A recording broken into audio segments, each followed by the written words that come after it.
Hi, can a relationship survive after an affair? Welcome to Passion Unlimited podcast. I am your host, psychotherapist, author, and founder of Fearless Love, Gianni Adamo. Experiencing betrayal can cause you to doubt your attractiveness. It can cause you to question your ability to trust in your own judgment in people, and it can even raise fundamental questions about your inherent goodness and the inherent goodness in this world. In other words, discovering that your partner has had an affair or has been cheating can be devastating and places you, the betrayed, into a state of crisis. In today's episode, I will be discussing how you can use the crisis of an affair or the crisis of a betrayal to not only rebuild trust, but to also be able to go from surviving into thriving in your relationship. As you guys are aware, I am a couples therapist and I do work with a handful of clients regularly, almost on a weekly basis. I'm working with this topic of infidelity and cheating. And I want to talk to you about, I want to share with you a couple of stories. I've had, like I said, numerous couples come through on this topic of infidelity. One of the couples that I worked with way back then was the woman who had the affair. And she had the affair with a coworker. The good news was that affair had happened like 5 years prior. And since then, she was now working from home. So the fact that she was no longer in the presence of this man was good, because now the husband knew that at least it was not going to start up again, or it was still not continuing. However, that affair triggered a trauma response in the husband. He became obsessed looking for clues. He ended up having like a lot of images in his head of what it was like for her to be in a hotel room with her coworker when she said she was on a business trip, which she was when this happened. It was on a business trip.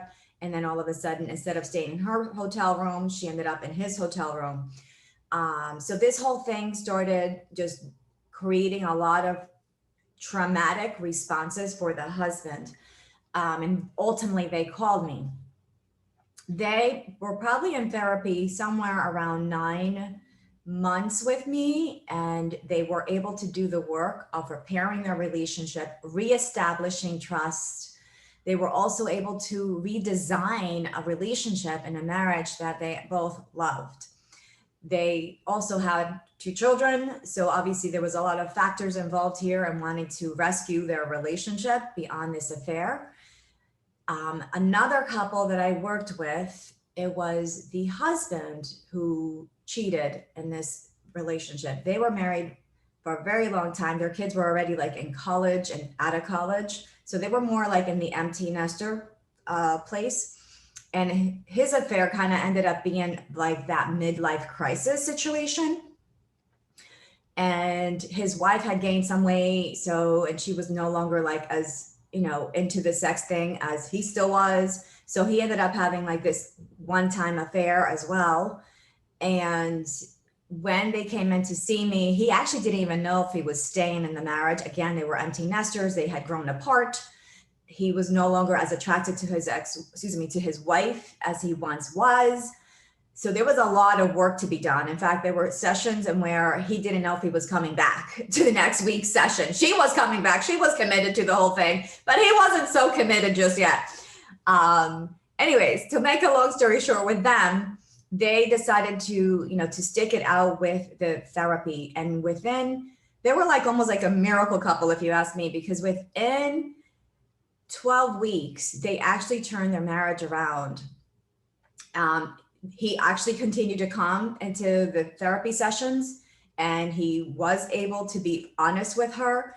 The wife ended up hiring a fitness coach She lost weight. She went on a shopping spree. He started taking her out to weekend getaways to beautiful places here in South Florida, because I'm here in South Florida. So they rekindled the love.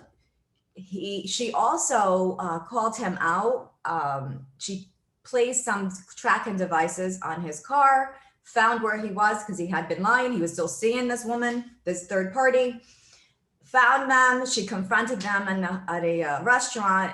Which the funny thing is that was the beginning. One of the beginning points of him deciding that he actually wanted and desired his wife back, because she stepped out of her normal role of being the caregiver, and now she had stepped out into a place where she was taking a risk. He had never seen her take these types of risks before. In fact, her background was like an accountant, so she was a very safe individual, very lovely human being.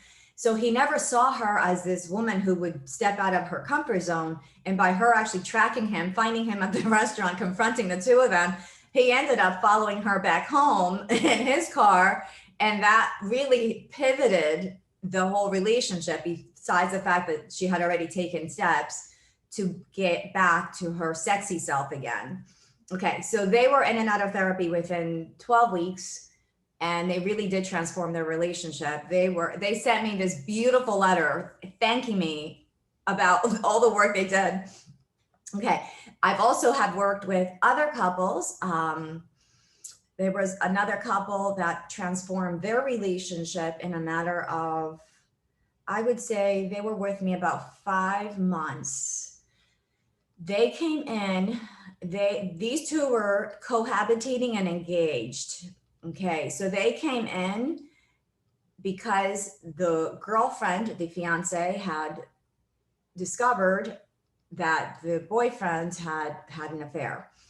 And obviously they were engaged, they owned a townhouse, and they wanted to repair the relationship if it was possible. The girlfriend did not know at that point when they came in, she had taken off the engagement ring. So she broke off the engagement, but she was willing to give the relationship, a shot and see if they would be able to recover. Okay. So they came in and, we worked together. Again, this was not a chronic problem. The boyfriend ended up showing to her that he was willing to commit to her. He ended up doing all of this work around their townhouse that they had purchased. Instead of going out with his buddies and drinking, because he's still, he was still in his 20s, so he was super young still. So he had lots of young friends to hang out with in addition to being with her. So he decided that he was not going to be going to the bars or going to concerts or wherever his friends were asking him to join them. He decided that instead he would get busy on all the repairs and updates that she wanted around their home, which was a newly purchased townhouse. And anyways, in about 5 months, she started to regain the trust again, because she recognized that he was actually sacrificing now for her. He was willing to stay home and do what he said he would be doing instead of being out there partying with his friends. She ultimately put her engagement ring back on. And by the time they were done with therapy with me, they already had established their wedding date. They had created a vision for their marriage, for their future marriage. Their communication was flowing. They were open and honest with one another. And they really, truly were excited and happy when they concluded, our time together, and had already envisioned their new life together eventually as husband and wife. Okay. So today I want to go through some of the actual things and skill sets, let's say, or the tools that these couples all needed to learn in therapy with me, or in therapy with whomever you want to be in therapy with. But ultimately, if there is betrayal in your relationship, and if you really are committed and want to stay committed to that relationship, it is probably best that you seek out someone to support you and help you. Because again, betrayal and cheating and being unfaithful is extremely devastating, and it does create a crisis, and it actually creates traumatic responses from the person who has been betrayed. Okay. So making amends, I want to first speak to you, the betrayer. Okay. So if you have betrayed someone who you love, what should you do? Okay. So the first thing you want to do is you want to take full responsibility for your actions. No one made you do it, no matter what the reasons were, because believe me, some of you have had many good reasons onto why you ended up having an affair, but no one has made you choose that path, which is the most devastating path. So you basically allow yourself to be held accountable. You might have to find an accountability partner. You may need to go find a therapist who specializes in relationship work and marriage counseling and couples work. You will need to allow yourself to be held accountable for your time. That means if you have the GPS turned on your phone, your partner can always find out where you are. That's what needs to happen. If you need to send them pictures of with whom you are and where you are, that's exactly what you do. And you do it with a good spirit, with love in your heart, and not begrudgingly saying, oh, I have to do this because I'm being forced to do it. No, that's not the right attitude. The right attitude is, I am going to do this because I love my partner and I need to show them that they are my priority.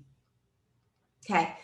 You will also need to respect the new limits and the new rules, because now the partner who was so willing to let you go out and hang out with coworkers and your single friends may no longer, and that might be revoked from you. You may no longer be hanging out with coworkers after work and hang out with single friends for a very long time.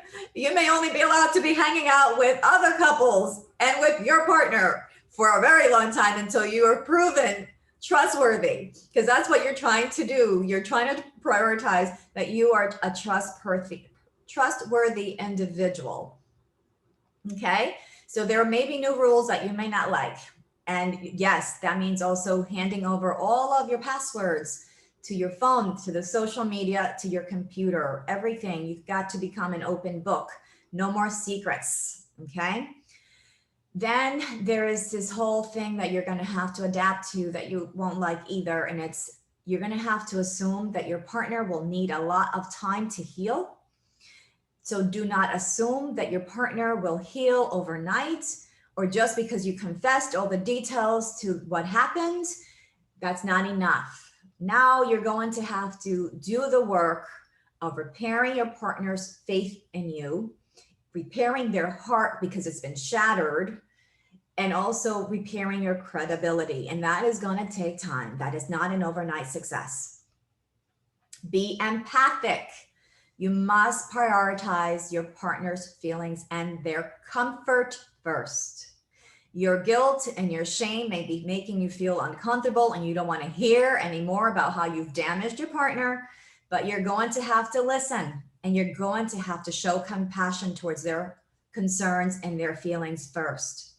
You cannot move into defensiveness. You cannot explain away your behavior. The best thing you can do is you silence and you listen and you let them speak, and you just try to understand this whole situation from their perspective. Show enthusiasm for change and repair. Okay, this is another important piece that you must demonstrate. Your partner may doubt that you may want to change. They are going back and forth on every moment. They're flipping ideas of if they even should stay with you, if they should even continue the relationship. Are they a fool to be, in this? You've already betrayed them once or even twice, or maybe even 3 times, and they're still trying to figure out if you can change and become a trustworthy individual. So you're going to have to show enthusiasm and wanting to repair the relationship, wanting to do the work of repairing the relationship, which means you're going to have to take the high road and show humility. And you're going to have to show that your partner's needs are your priority. Okay. So why did you do it? Oh, is that a big question? That is such a big question that your partner wants to know. But guess what? Not only should your partner know the answer to this, you need to know the answer to this question. Because if you truly are going to turn from this, and if you truly are going to use this as a learning experience to become a better human being after the betrayal, then you have better get to understand why you ended up having an affair. Why did you cheat? Why were you rather be masturbating to porn instead of going to make love to your wife or your girlfriend? Or all these reasons need to come out. And this is some of the stuff that we work through in therapy to make sure we get to the underlying root of why this betrayal came into this relationship. So, okay. So, like I mentioned before, those of you who have had an affair, you're going to feel usually a lot of feelings of guilt, sadness, shame, and remorse. You have had the capacity to hurt your loved one and damage their self-esteem. But not only has that damaged their self-esteem and it shattered their heart, it has also worked its way into shattering some of your self-esteem as well. So it's important that you're willing to speak to a therapist or a minister or find a sponsor if you're battling some sort of sex or porn addiction. And yes, I've gotten so many calls from so many men who say they don't have an addiction, but they're all secretive. Even when they call me, it's all a big secret. Guess what? You probably have an addiction. If you have to be so secretive when you're calling a therapist, that is already a red flag. Most people are not so secretive. They're like, I need help, I'm in pain, or my relationship is crumbling and I need support. So if you have to even call the therapist and be like in hiding, most likely you're dealing with something shameful about you, such as an addiction that needs to be uncovered, needs to be brought to light. So it is okay to speak to a therapist and be open about your struggles. Okay, so some questions that you need to ask yourself. Why did you do it? Okay. Was it possible that you were trying to end the relationship, but did not know how to? Because some people use an affair as a way out.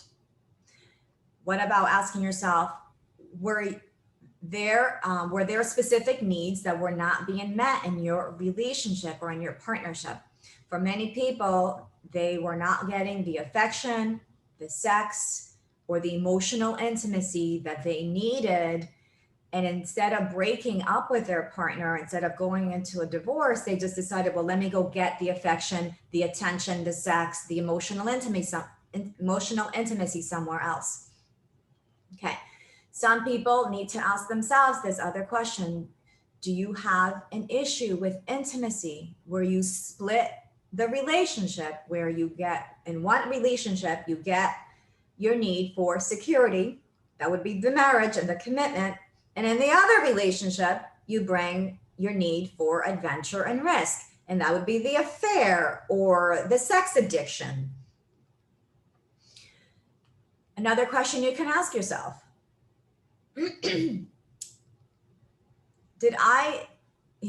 Why did I do this? And is the answer because I could? The opportunity presented itself and the ramifications of my actions were not a factor.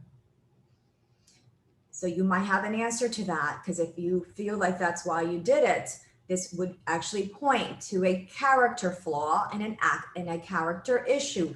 That would be a narcissistic mindset, and you will need to get into therapy if you want to have a healthy and happy relationship in your life. All right, so another question you need to ask yourself is understanding your motives behind the behavior can be difficult.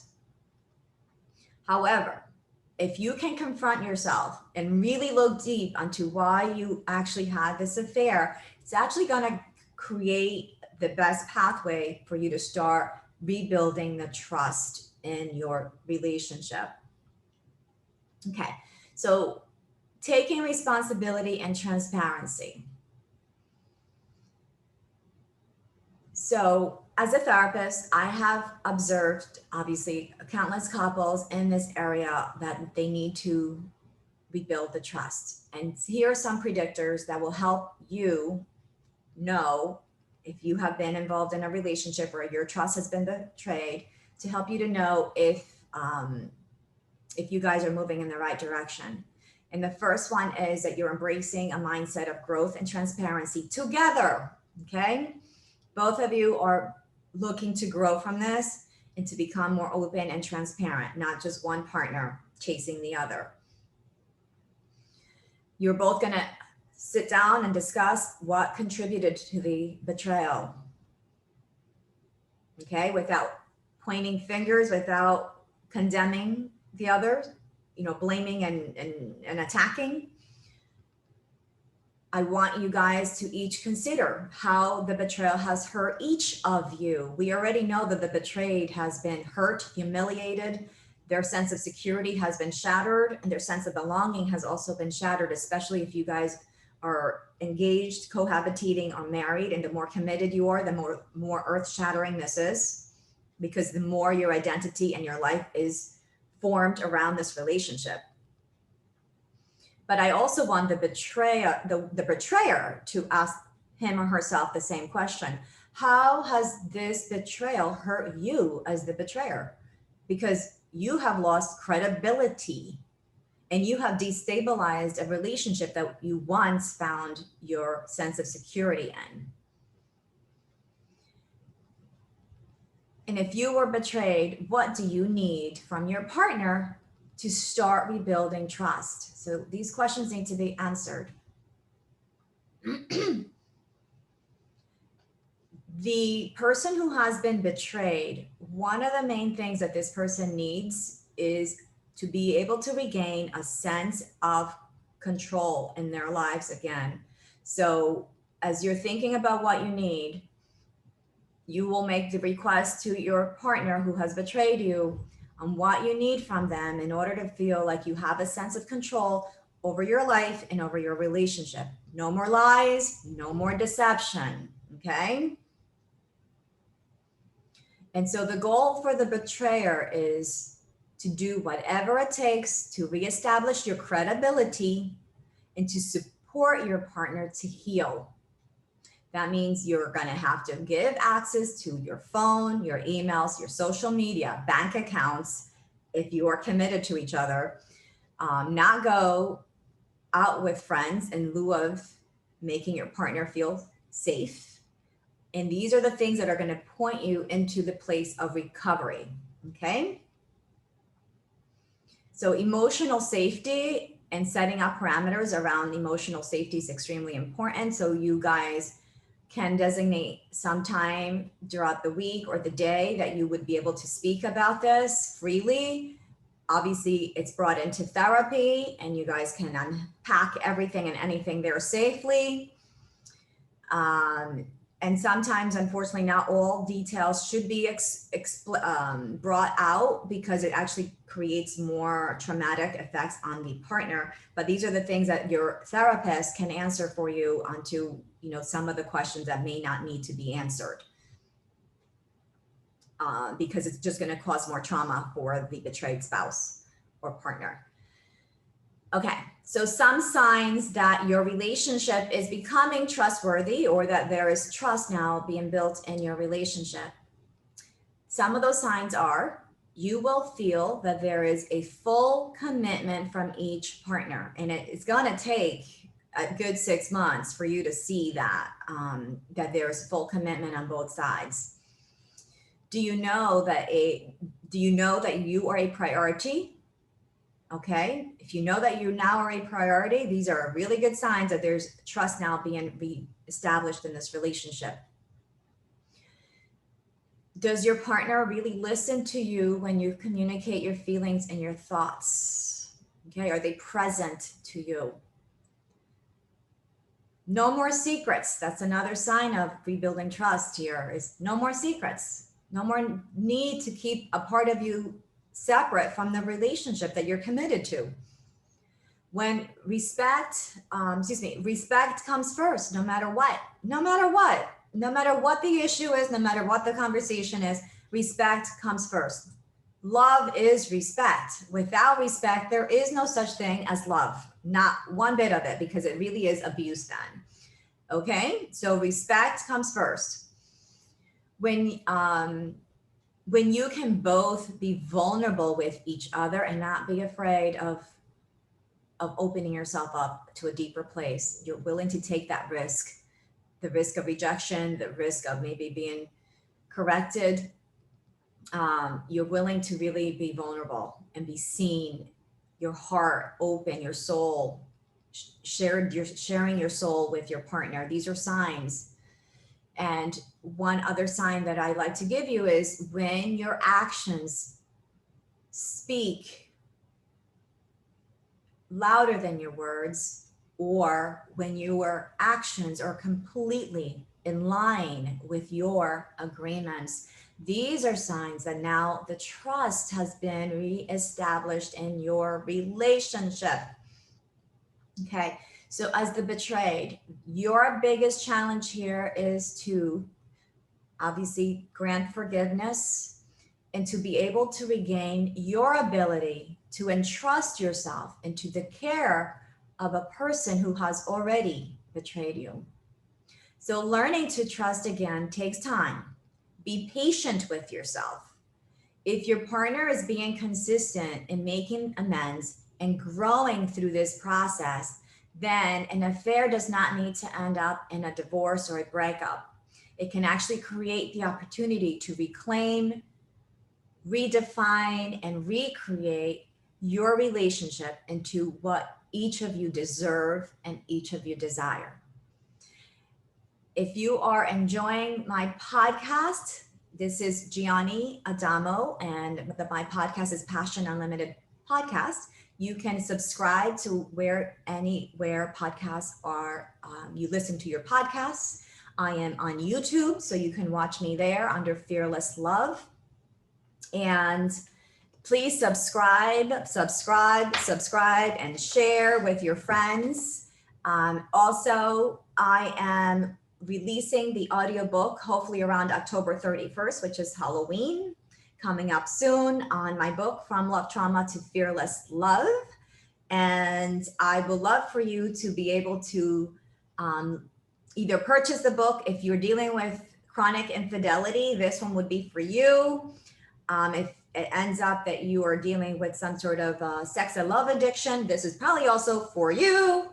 The audiobook should be available at the end of the month. And if not, the book and the ebook already on Amazon. And the book is a #1 bestseller on Amazon. So that is something really cool. So anyways, till next time, bye.